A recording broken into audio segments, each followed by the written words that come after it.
In honor of my hair being a little bit more cool toned right now, let's do some cool toned makeup. First things first, I have to use the same base that I always use. I just love this green correcting cream because the way that it just neutralizes any redness on my skin just makes it seem like I'm already wearing makeup when all I'm doing is canceling out the red. My skin just instantly looks evened out. To sculpt my face, this is my favorite cool toned contour. I'm just blending it along the sides of my cheekbones and then up onto my temples and my forehead. Today's blush of choice is the Violette Bisou blush in the shade Aissa. It's the perfect berry pink blush, and I always like to add a little bit of blush to the bridge of my nose, and if you want you can also add some to your brow bone. Sometimes it just gives a little bit more of a uniformed effect. Now we're taking concealer, and I am adding some right under my eyes because your girl needs more sleep. And then I think I'm just gonna add the tiniest bit right here next to my nose. I'm gonna start under my eyes and I'm just going to blend it out lightly.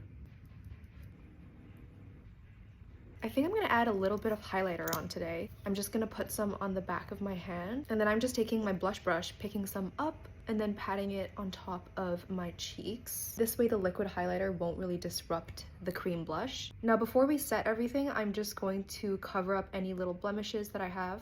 And then I also have some marks on this side. Because the weather's kind of dry right now, I'm just gonna do a light dusting of powder under my eyes and next to my nose, and I'm also going to do a little bit right at the center of my forehead. Quickly fill in my eyebrows, and then I'm going to blend it all out with the spoolie. I'm going to have a bit of fun with the eyeshadow today, and I'm going to use this silvery pewter color. This is from Phytosurgence, and it's in the shade Magnetic Maple. I'm just concentrating the color right by my lash line where I want the color to be the most intense, and then I'm blending it upwards with whatever's still left on my finger. A little bit right under my eyes. The metallic effect of the eyeshadow will immediately make it look like you actually put 4 eyeshadows on because it just looks a little bit deeper in the crease, it's a little bit smokier there, and then you have that shine right at the center of the lid, even though it's actually just a one and done eyeshadow. Now I'm curling my eyelashes, and then I'm adding this Basic Mood Up mascara, just because I want a little bit more of a dramatic lash today. Okay, now that I feel like my eyes are so intense, I feel like I need to add a little bit of a nose contour right here